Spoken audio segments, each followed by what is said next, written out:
And now that we've sobered down a little with all of our excessive energy, I think we Yeah. can talk about one last thing, which is what's really the intersection or the inflection point between culture and trends. Mm-hmm. And I think to understand how those things sort of fit into each other, what we really need to look at is the journey Mm-hmm. from counterculture to fringe culture to pop culture. Pop is popular, Yeah. which is Yeah. like mainstream. Yeah. And I think that's really the life cycle of a trend. Uh, we probably want to talk about something like coffee, right? Yeah. Back in the 70s, coffee was a commodity like we've talked about on our second podcast, all about third Mm-hmm. wave coffee. If you're a coffee Yeah. head, you can't miss it. Go check it out right It's in our now second episode. It's after a this lot of podcast. fun. We Yeah, actually brewed a coffee, yeah, go and check it it out was a right lot of fun. now after this Yeah. episode. Okay, I don't know how Yeah. you can Yeah. do those things together. You can do both. You can do both. Yeah. You can you do you have the ability.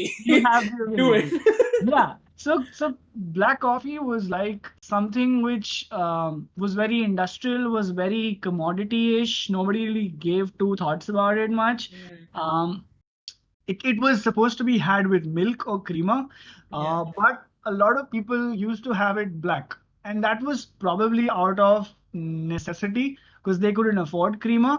But what happened is then that was the counterculture. That was Mm, how you didn't do it. That was how the mainstream people said was the dumb way to do it. Like, because who the hell has coffee black? She, it tastes yeah. pathetic. It's like, huh, why would you want to have it black? But before you knew it, it sort of became fringe, where a lot of people started taking a fancy to black coffee, and they said, "Hey, you know what?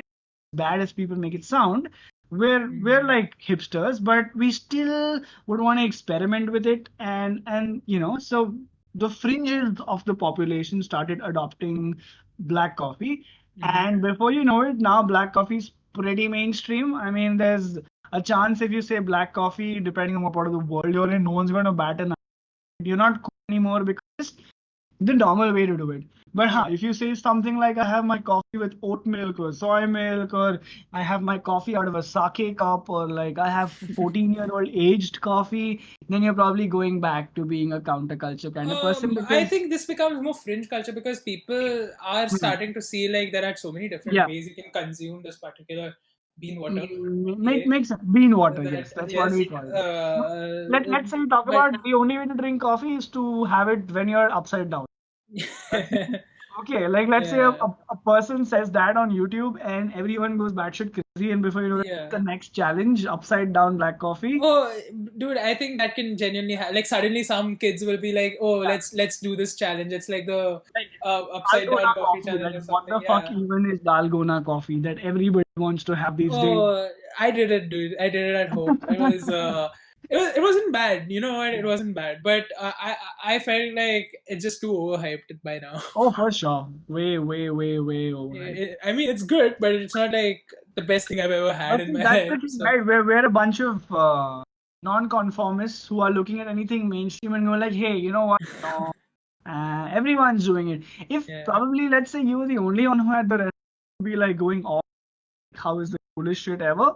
Hmm. But now it suddenly popped No, often. so I mean, a good example here, and this is like if you want to see it in a different light, would be for rap culture if you really think about it. Like, if we move from here to like just giving a different perspective on it, would be like how rap culture started was as a movement to speak out against oppression, right? Mm, And mm. that's what it originally was. It was an expression of your anger, an expression of your speech, an expression of what you truly felt was happening to you at the time.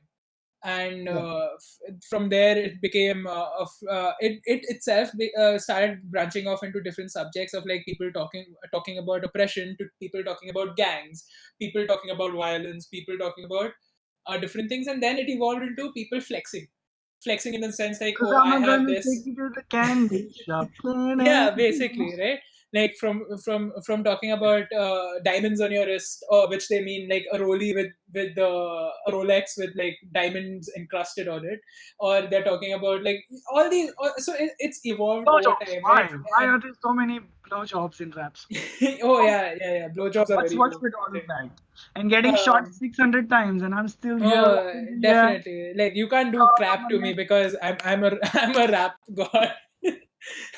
But basically, like you can see how it became from a trend to a fringe culture to a pop culture, which you see today, like the rappers today talking about different kinds of Counter Fringe to pop, and it's now a yeah trend. Yeah.